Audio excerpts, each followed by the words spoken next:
네, 2020년 12월 10일 이정훈입니다. 참 자꾸 화가 나네요. 어떻게 나라를 이렇게 운영합니까? 문재인 대통령. 정말 국민을 너무 호도하는 것 같아서 좀 화가 납니다. 네, 좀 감정에 치우치면 안 되는데 오늘은 지금까지 뭐 정치적 문제를 많이 다뤘는데 에너지 문제로 잘못된 걸 지적하겠습니다. 탄소 제로 선언을 문재인 대통령이 했습니다. 근데 이거는 선언은 내가 하고 선언은 문재인이가 하고 책임은 네가 져라. 30년 후에 대한민국 국민들 너희들이 부담을 져라. 저는 이렇게 정의를 합니다. 제2의 공수처를 만드는 격이다. 공수처는요, 괴물입니다. 괴물. 히틀러가 만들었던 수권법 비슷하게 괴물이 될 겁니다. 그러한 공수처 같은 거를 만드는 게 탄소 제로 선언을 한 문재인 대통령인데 그걸 아주 완전히 포장을 잘해서 국민을 속이고 있습니다. 청와대발 쇼입니다. 제가 굉장히 좀 강하게 발언하는데 저는 원자력을 전공한 사람이 아닙니다. 근데 누차 말씀드렸지만 이런 책을 냈고 한국의 핵주권이라는 책도 냈습니다. 원자력 하는 사람들하고는 참 많이 뒹굴고 처음엔 저도 탈핵주의자로서 뛰어들어서 그린피스하고 같이 움직이다가 이것들이 사기를 치는구나. 지들은 배 안에서 온갖 공해를 다 하면서 그러면서 이제 거꾸로 원자력 세계를 보면서 저 사람들이 저 안에서 저렇게 살고 사고가 나면 제일 먼저 죽는데 왜 저 사람들은 괜찮다 그러지? 그러면서 쭉 들어가면서 저도 아직도 원자력 공학이나 화학 공학으로는 다 이해를 못합니다. 쭉 들어가면서 이래서 이렇구나 하는 걸 좀 상당히 이해하게 된 기자입니다. 뭐 어느 장소 어느 자리에 가더라도 뭐 반핵주의자들과 한판 붙을 자신도 있고 뭐 항상 싸울 준비도 되어 있는 사람입니다. 설명을 드릴게요. 우선 오늘이죠. 오늘 저녁에 문재인 대통령이 생방송을 한다면서 TV에 나와갖고 더 늦기 전에 2050이란 제목의 연설을 했는데 우리나라 TV가 저희가 대학 다니던 시절이죠. 82년도인가 3년도에 2년도 같으네요. 이제 흑백에서 칼라로 전환했거든요. 벌써 몇 년입니까? 40년 가까이 흘렀는데 갑자기 흑백 영상으로 이 대통령 연설 화면이 바뀌었어요. 왜 그랬냐? 탄소 중립에 대한 중요성을 전달하기 위해 연출을 한 겁니다. 탄소 중립이라는 건 뭔가 하면요. 우리가 이제 산소를 들이마시고 몸에서 이산화탄소, CO2잖아요. 앞에 C가 탄소입니다. 산소가 두 개니까 산화가 된 탄소, 이산화탄소죠. 그 탄소가 이렇게 나옵니다. 그다음에 탄소를 제거하는 것도 있겠죠. 그래서 생기는 탄소하고 없어지는 탄소하고 합쳐서 제로가 되면 더 이상 탄소가 늘지도 않고 줄지도 않는 게 탄소 제로 상태입니다. 탄소 중립을 위해서 흑백 방송을 내보냈습니다. 그렇게 한 이유는 지금 집집마다 TV가 다 있죠. 거기에 가게 되면 뭐 UHD TV, VHD TV 큰 컬러 화면 보는데 그게 4K UHD TV 큰 화면들. 그다음에 우리 저 핸드폰 다 쓰시면서 뭐 5G 3G 쭉 쓰시는데 이런 것들이 다 전기도 많이 쓰고요. 이거 하게 되면 탄소를 많이 배출합니다. 다 고화질이기 때문에. 그래서 일부러 흑백으로 방송했다는 겁니다. 좋습니다. 거기까지는 뭐 아주 좋아요. 그리고 문 대통령이 이제 집무실에 앉아서 연설을 하셨는데 그분이 메고 나오신 이 넥타이가 폐 플라스틱을 활용한 친환경 원단으로 만든 넥타이랍니다. 그것도 좋아요. 근데 그 폐 플라스틱을 재활용하고 난 다음에 재활용한 건 또 어떻게 하죠? 모든 건 잘 보셔야 됩니다. 한번 재활용했다고 그게 끝이 아니라 그 다음 것도 어떻게 할 거냐고요. 그걸 또 아무데나 버리면 그거는 오염 안 일으키나요? 그리고 책상에는 오후 9시 47분을 가리키는 시계를 갖다 놨는데 1992년 환경위기 시계가 7시 49분이었는데 현재는 9시 47분이다. 점점 더 위기 시간이 가까이 오고 있다는 걸 보여주기 위해서 그렇게 합니다. 문 대통령이 이런 얘기를 했어요. 원래 태어난 아이들은 30대가 되는 2050년이면 한국뿐만 아니라 전 세계에서 모든 인류의 삶을 고통스럽게 할 것이다. 2050년이 되면 인류는 고통을 받을 것이다 얘기했습니다. 지구온난화 1.5도 특별보고서는 산업화 이후 지구의 온도가 1.5도 이상 상승하면 해수면 상승과 이상기후 등으로 수많은 인류의 삶이 위기에 처할 것이라고 경고했다 얘기했습니다. 제 자랑은 아닌데 제가 고고학도 조금 공부를 한 적이 있었어요. 그거 하다 보면 해수면 이동에 대해서 많이 분석을 해봅니다. 베링해가 빙하기 때는 수면이 내려가서 육지였다. 그리고 우리 서해의 대부분도 육지였다. 이런 걸 수없이 얘기합니다. 그래서 이제 그때는 지구 온도가 낮았겠죠. 근데 지구 온도가 올라가면 어떻게 될까요? 그러면 이제 빙하가 녹으니까 물이 수면이 올라가겠죠. 그러면 사람들이 살기 어려워질까요? 이건 굉장히 복잡한 문제입니다. 이렇게 되면은 북극 지역에 있던 시베리아 지역이 점점 살기 좋은 땅이 되면서 또 사람이 사는 공간이 넓어지기도 합니다. 기후변화 문제는 참 그거는 워낙 광범위해서 어느 한 면만 보고 나빠졌다 좋아졌다 얘기하기 힘든 것 같아요. 사막이 되는 지역이 있는가 하면 오히려 비옥한 데가 있고, 옛날에 사하라 지역이 살기 좋았대잖아요. 기후 때문에. 상당히 어려운데 어쨌든 간에 뭔가 이게 기후 변화가 생기면 현재의 인류는 고통을 받겠죠. 새로운 변화를 요구받으니까. 그래서 탄소 중립은 우리나라가 선도 국가가 될 수 있는 기회다 얘기했습니다. 탄소 중립을 먼저 해서 그 기술을 갖고 있으면 세계에 수출해서 선진국을 굳힐 수 있는 기회가 될 것이다. 맞습니다. 그러면서 그린 뉴딜 정책과 2050 대한민국 탄소 중립 비전을 그 예로 들었습니다. 그린 뉴딜 정책은 이 정부가 하고 있는 거죠. 그 다음에 여러분 조금 어려울 겁니다. 저도 그렇고 그런 얘기는 쭉 나열을 하겠습니다. 문 대통령은 재생, 수소, IT, 에너지, 신산업 육성, 저탄소 신산업 발굴 및 생태계 조성, 지역별 맞춤형 녹색 산업 육성 전략 마련 등을 제시했다. 어쩌고 저쩌고. 아유, 어렵죠? 이거 만드는 학자분들, 이거 만드는 공무원들하고 많이 토론해봤는데, 그들도요, 그냥 교과서적으로 집어넣어요. 그냥 이거 이렇게 표현하면 그거 따라가고. 큰 의미 없습니다. 자, 이렇게 연설을 대통령이 하고 난 다음에, 신해철 씨, 우리 음악가죠. 돌아가신 분인데, 그분이 1992년 우리나라에서 최초로 열렸던 환경 캠페인, 제1회 환경보전 슈퍼 콘서트에서 메인 테마로 내놓았던 더 늦기 전에, 신해철 씨가 지은 노래, 그걸 편곡한 음악을 깔으면서 연설을 끝냈습니다. 네. 생방송은 아니고 녹화방송 비슷한데 어쨌든 그렇게 상당히 애를 써서 만들었네요. 근데 보통 이제 문 대통령이 연설할 때 이렇게 보고 얘기하시잖아요. A4 용지. 근데 이번에는 그게 없었어요. 보니까 나중에 끝나는 화면 보니까 프롬프터도 있고 이렇게 집무실에서 연설하는 모습이 나오네요. 네. 평소와는 좀 다르게 했다 그겁니다. 근데 이 연설에 대해서 서울대학교에 계신 제가 잘 좋아하는 한 교수분이 한마디를 딱 했어요. 2050년 알게 뭐야? 내 임기도 아닌데. 문 대통령보다 에너지 문제에 훨씬 전문가가 알게 뭐야? 2050년. 내 임기도 아닌데. 지금 이 문 대통령의 연설은 공수처법 개정안을 통과시켰잖아요. 또 나머지 광주법, 북한 대북전단 살포 금지법 이런 통과시킨 거. 그 다음에 윤석열 검찰총장 징계 열고 있고, 월성 1호기는 수사를 하고 있고, 이런 것들을 덮기 위한 저는 맹랑한 연설, 위대한 대통령의 연설을 저는 맹랑하다고 표현하겠습니다. 맹랑한 연설로 봅니다. 내일 어떤 일이 일어날지도 알지 못하는 사람이 어찌 30년 일을 감히 걱정을 합니까? 제가 미국 국방정책을 보면서도 미국 한 20년, 15년 후의 일들은 이런 방향일 거다 그려놓고 미국이 그림은 만듭니다. 근데 보통 4년 단위로 계획을 짜더라고요. 근데 40년 뒤, 30년 뒤의 일을 무슨 계획을 짜요? 대통령이 5명이 더 이어질 텐데. 6명인가요? 부질없는 짓입니다.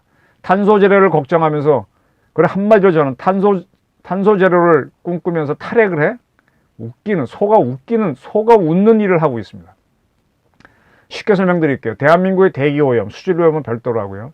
대기오염의 주범은 여러분들 몰고 다니시는 자동차가 주범입니다. 그리고 발전소하고 공장에서 나오는 가스가 두 번째고, 그 다음에 세 번째가 아마 집집마다 여러분들 도시가스 쓰고 있죠. 그게 세 번째 원인 정도 됩니다.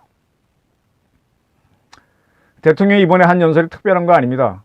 제가 아까 쇼라 그러는 거는 이미 여러 부처에서 했던 거고, 대통령이 이미 그린 뉴딜 선언도 했던 거고, 재탕 3탕입니다. 12월 7일 날 제22차 비상경제 중앙대책본부회의에서도 오늘 문 대통령이 했던 것과 비슷한 내용을 논의했었어요. 그 회의에서는 이 배기가스, 자동차 배기가스를 없애기 위해서 전기차와 수소차 육성 방안이 거론됐습니다. 근데 이날 처음 거론된 게 아니라 에너지를 하는 분들, 교수님들이나 학자들, 저도 수없이 논의했던 겁니다. 이 탄핵 비판 체계도 있고요. 여기에서는 경희대 황주호 교수님이 썼나요? 전기차 문제에서 이 책 보시면 에너지 문제, 원자력 문제 굉장히 이해될 겁니다. 제가 진짜 권하고 싶습니다. 이거 문재인 대통령이 엉터리로 연설한 적이 있었잖아요. 후쿠시마에서 1,몇백 명이 죽었다라고 하면서 탈핵 선언을 했을 때 그 엉터리를 지적하면서 이게 제가 만든 책입니다. 네. 문 대통령 에너지 전문가 아니에요. 근데 뭐 흑백 화면 만들어갖고 뭘 국민들을 다 속이려고 그래요. 자, 전기차는 배터리로 달립니다. 그러니까 가스가 안 나오죠. 맞습니다. 그거 좋습니다. 그래도 그대로 배터리를 충전해야 또 달리죠. 충전은 어떻게 합니까? 집에서 전기를 꽂아야 되죠. 그럼 전기는 어디서 나옵니까? 발전소에서 만들죠. 근데 발전소가 화력발전소라면 소용이 없죠.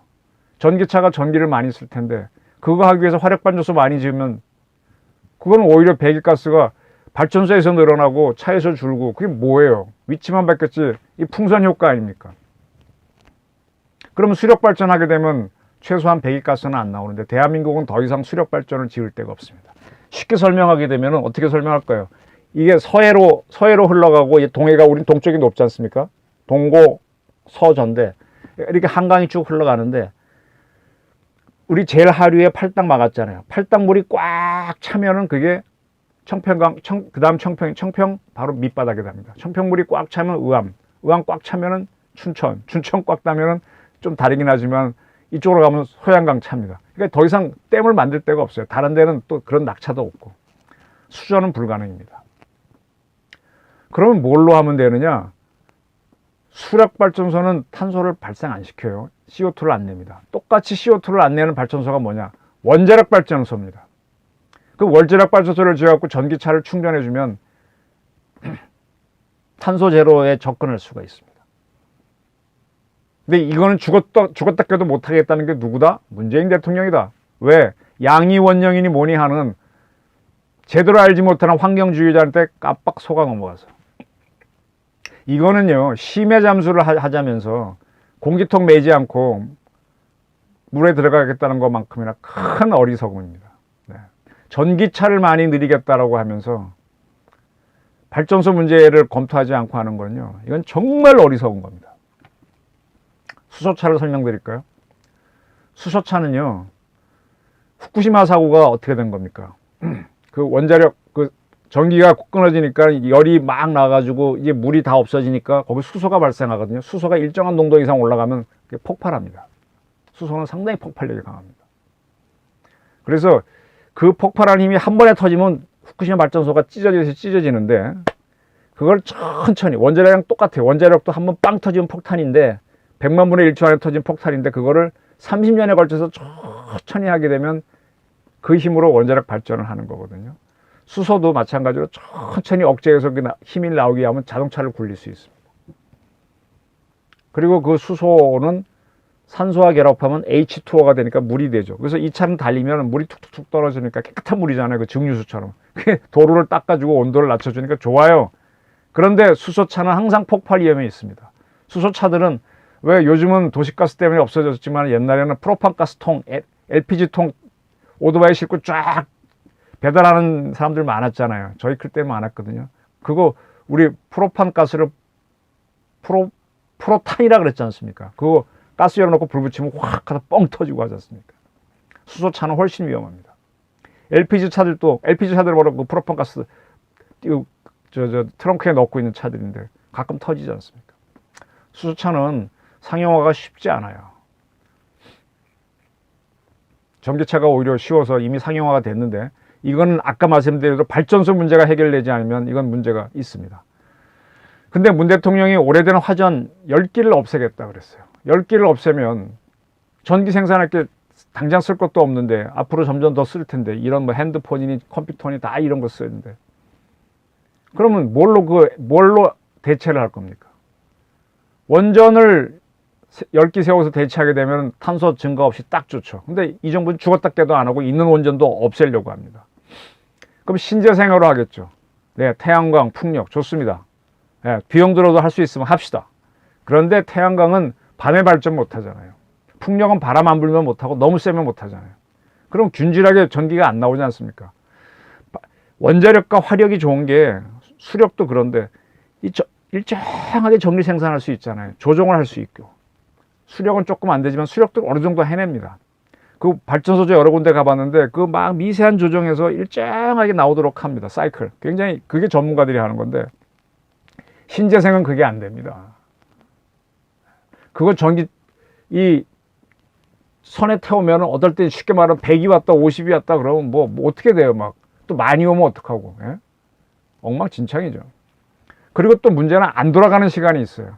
그래서 신재생을 지으면 반드시 신재생을 못 돌릴 때 대비한 대체 발전소를 지어놔야 됩니다. 우리가 늘 쓰던 전기가 있는데 갑자기 끊어지면 어떡합니까? 그러면 결국은 한 개의 발전소로 가능한 거를 두 개를 지어야 됩니다. 신재생을 하려면. 신재생 하나, 대체 발전소 하나. 그럼 돈이 두 배가 들죠. 이렇게 해서 운영하는 대표적인 나라가 어디다? 독일입니다. 독일. 녹색 땅이 설쳐가지고. 그렇게 해서 거기는 대체 에너지를, 대체 발전소를 뭘로 했나 하면 또 화전으로 했어요. 그 사정이 있어요. 왜 그런가 하면 독일, 우리 광부들이 가서 일을 했지 않습니까? 독일은 석탄이 많이 나오는데 석탄을 캐야만 돌아가는 경제가 있어요. 석탄 지역에 사람들이 살고 광부들이 살고 그걸 운반하고 그걸 태워줘야만 또 경제가 일정 부분 돌아갑니다. 그거 안 돌아가면 또 그 사람들 먹고 사는 게 힘들어요. 근데 그 중에서도 걔네들은 연기가 안 나는 석탄은 무연탄이고 남연이 유연탄인데 갈탄이 많이 나가요. 갈탄은 연기가 또 많이 납니다. 더 많이 납니다. 이 갈탄 발전소를 대체 발전소로 지어놨어요. 신재생이 돌아가면 대기 오염이 안 나오다가 대체 발전소 돌아가면 시커먼 연기가 올라옵니다. 독일은 웃기는 나라예요. 근데 다른 대체 발전소를 원자력 계량은 안 한다 그랬으니까 없고. 그러면 외국에서 석유 가까워서 하기엔 돈이 너무 많이 들고. 아니면 연기가 안 나는 무연탄 하려니까 국내 갈탄 사람은 죽어버리고 그러니까 어떻게 일자리 창출을 위해서 결국 대체 발전소로 갈탄을 해놓은 겁니다. 그러니까 이게 대기 오염이 개선이 안 되는 겁니다. 코미디죠. 그러면 그것도 신재생이 돌아갈 때는 가만히 있다 갑자기 이거 돌리면 화력 발전소가 안 돌아갑니다. 우리 차도요. 휘발유 차는 탁 키면 부릉 하고 한 번에 가지만 디젤 차는 좀 예열을 해야 되고요. 이 선박이나 탱크 같은 경우는 디젤로 하는데 예열을 좀 더 오래 해야 됩니다. 그래서 전쟁 중일 때 전차는요 엔진 꺼놓고 있으면은 안 됩니다. 파랑 한 번에 못 갑니다. 켜고도 좀 예열이 돼야 되거든요. 그 대체 발전소는 신재생이 갑자기 꺼질꺼질해서 살짝 돌려놓고 있어야 돼요. 그럼 결국은 대기가스 오염이 되는 거죠. 그럼 돈을 두 배로 쓰면서 대기 오염은 그대로라는 거가 돼요. 왜 이런 바보짓을 독일이 하고 있는데 독일은 경제력이 좋고 형편이 좋으니까 하는데 왜 대한민국이 이걸 따라가냐 이거예요. 문재인 대통령. 원전 제대로 지으면 될 거를 문재인 대통령 주장대로 가면요. 나라가 망할 것 같아서 제가 지금 감이 대드는 겁니다. 2050년 예, 제 손자쯤 되는 젊은이들은 정말 고통받습니다. 문재인 라인으로 따라가면. 원전 사고가 겁이 나서 원전을 못하겠다 그러면 원전 사고를 줄이는 방법을 연구해야 되지. 그걸 왜 없애냐 이거예요. 얼마나 많은 돈을 들이고 젊은이들을 키워온 건데 그걸 그렇게 자기 마음대로 없애냐 말이에요. 법도 만들지도 않고. 수소차는 거듭해서 말하지만 돌아다니는 수소폭탄이 될 수 있습니다. 진짜 에너지의 애자도 모르는 대통령이 대한민국에 이끌고 있습니다. 아까 뭐 멋있게 연설 흑백 처리하고 뭐 여기다가 가상 증강현실로 보여주고 다 했지만 뭐 원고 안 보고 읽은 것 같지만 프롬프트 보고 읽었잖아요. 저는 에너지에 대해서는 원자력에 대해서는 뭐 특별한 거 없어도 수치는 외우지 못해도 누구랑도 논쟁할 수 있고 자신이 있습니다. 이번에 문 대통령이 산자부에다가 에너지 차관을 신설하겠다 그랬어요. 참. 근데 또 웃기는 소리입니다. 근데 정작 이거를 이미 뭐 다 거론된 건데 산자부 공무원들은 별로 좋아하지 않아요. 이제 에너지 차관이 생기면은 산자부는 3명의 차관을 둔 큰 부서가 됩니다. 근데 모두는 아니지. 에너지 차관의 말로가 되게 안 좋았어요. 그건 이유가 있어요. 지금 같은 경우 에너지 차관이 없지만 에너지 담당하는 데가 원자력 쪽 공무원들 아니에요. 그 공무원의 국장하고 뭐 행시한 공무원 하나 구속됐잖아요. 에너지만 다루면 이렇게 험한 꼴을 당합니다. 이명박 정부 때 그때는 지식경제부라 그랬죠. 산자부를. 그 1차관이 산업을 하고 2차관이 에너지를 담당했는데 2차관인 김정관 씨는 7개월 만에 옷을 벗었어요. 왜? 그때 전기 부족으로 대정전 사태가 벌어졌거든. 더울 때를 기억합니다. 그러니까 막 음식점들에서 막 냉장고 꺼지고 횟집에서 물고기 죽고 하니까 막 난리가 났죠. 뭐 책임 안 질 수 있어요. 이게 에너지가요. 국방만큼이나 중요한 겁니다. 에너지는 계속 공급이 돼야 되잖아요. 근데 이게 다 끊어져 보세요. 수돗물 노르다가 한 몇 시간 끊어지면 비명 나오는 사람 많을 거고요. 샤워하려다가 물 끊어져 보세요. 신경질 나지. 공기 다음으로 중요한 게 에너지일 수도 있어요. 공기 끊어지면 다 죽지 않습니까? 그 쭉 공급돼야 되는 걸. 근데 그 흐름 중에 하나 맡고 있는 게 원자력인데 그걸 끊어내는 게 누구다? 문재인 정권이다. 누구 말 듣고 양이원현, 그 다음에 누구예요? 그저 정책시장 했던 김수현 이런 사람들 말 듣고. 아이고 나라를 망치고 있지 지금. 그러니까 대정전 사태를 겪고 그 다음에 차관이 옷을 벗었고요. 그 전임자인 박영준 2차관도 뒤끝이 안 좋았어요. MB정부 실세했지만은 이 양반은 다른 건으로 이제 구속이 됐는데 또 그분이 관여했던 해외 자원 개발이 그 다음 정권에서 박근혜 정부에서 굉장히 조사를 하고 나왔습니다. 그때 나온 게 뭐 4자방, 4대강, 해외 자원 외교, 방위산업. 이게 굉장히 중요한 사람인데 이거에 대한 나쁜 인식이 생겨갖고 방위산업 때려잡고 해외 자원 개발 때려잡고 4대강 때려잡고 한 게 또 박근혜 정부. 그렇게 하려고 그랬죠. 그걸 또 야당이 또 뻔뿌질해서 문재인 정권이 끌고 갔고. 근데 지금 이 정부에서 탈핵 때문에 또 문재인 대통령 시키는 거 따라갔다가 구속되고 하니까 이 사람들은 차관 만들어줘도 이거는 아이고 잘못하면 죽는다는, 뭐하러 그거 하겠습니까? 차관 돼서 좋은 거 하나도 없습니다. 그래서 에너지 부서는 안 갈라 그래요. 자꾸 에너지는 흐름이 좋게 해야 되는데 이건 안 돼 저거 안 돼. 비정부가들이 참여하게 되면요 한마디로 뭐가 된다? 엑스판이 된다. 그 모양입니다. 미국은요 에너지 문제를 산자부에서 안 다룹니다. 하나의 별도의 부서로 독립시켰습니다. 디파트먼트 오브 에너지, 에너지부. 옛날에 우리나라 이걸 본떠서 동력자원부라고 했었는데 DOE라고 합니다. DOE의 장관은, 세크러터리는 DOD, 디파트먼트 오브 디펜스, 국방부 장관과 더불어 미국 국가안전보장회의, NSC에 들어갑니다. 우리 산자부 장관, NSC에 못 들어갑니다. 미국은요, 에너지가 있어야 군인들도 싸우잖아요. 그죠? 그리고 국민들도 먹어야 살잖아요. 에너지가 국방이라는 걸 바로 미국은 알고 있어요. 저는 몇 차례 이 NSC에 관한 논문을 쓰면서 우리 산자부 장관 집어넣자는 주장을 거듭해서 하고 있거든요. 뭐 마이동풍이에요. 문이동풍이에요. 문이동풍. 문 정권은요 북한을 우대하고 국방을 흔들더니 탈핵으로 에너지를 흔들어 버렸습니다. 근데 이제 와서 흑백 방송으로 쇼를 하면서 국민을 속이고 있어요. 원전으로 하면 될 거를 뭘 하겠다는 거예요. 말만 번지르르 하지 2050년에 우리 젊은이들 다 고통받게 하자는 거죠. 문재인 정권의 그린 뉴딜에는 원자력의 원자도 없습니다. 다른 나라들은 원자력으로 어떻게 탄소 제로를 해보려고 하는데 거꾸로 가고 있습니다. 그래서 산자부 공무원들은 차관 하나 준다 그래도 고마워하지 않는 거예요. 지금 문정부는 상당히 대한민국 망가뜨리고 있습니다. 안보에 이어 에너지에서도. 제 결론은 이겁니다. 그래서 저라도 문재인 정부가 하는 에너지 정책, 안보 정책, 그 다음에 제가 한때 좀 취재하다가 가끔 뭐 손을 놓기도 하는 이 사법 정책에 대해서 저라도 반기를 들어야 되겠습니다. 목불인견입니다. 이렇게 나라를 망가뜨린 정권은 더 이상 안 나왔으면 좋겠습니다. 들어주셔서 감사합니다.